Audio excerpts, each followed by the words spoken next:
शेतकरी मित्रांनो नमस्कार. निसर्ग फार्मस्टेमध्ये आपल्या सर्वांचं मनपूर्वक स्वागत. हे पहा, तुम्ही जे समोर पाहता हे सूर्यफूल आहे आणि या सूर्यफुलावर मधमाशीचं परागीभवनाचं कार्य अजूनही चालू आहे. म्हणजे 6 वाजले तरी मधमाशी बागेतून हलायला तयार नाही. अशा पद्धतीने पाहता आपण बागेची सेटिंग पण झालेली आणि मधमाशीसाठी आपण कुठल्याही गोष्टी केलेल्या नाहीत.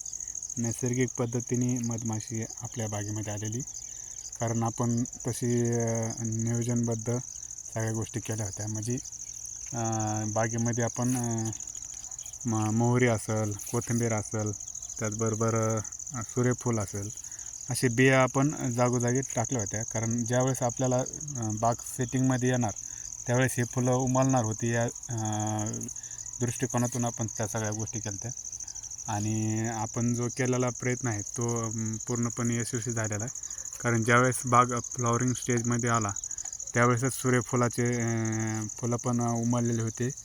त्याचबरोबर मोहरीला पण फुलं आलेले होते आणि कोथिंबीरचे पण फुलं उमललेले होते. त्यामुळं आपल्याला मधमाशीसाठी असं वेगळं काही करायची गरज पडली नाही.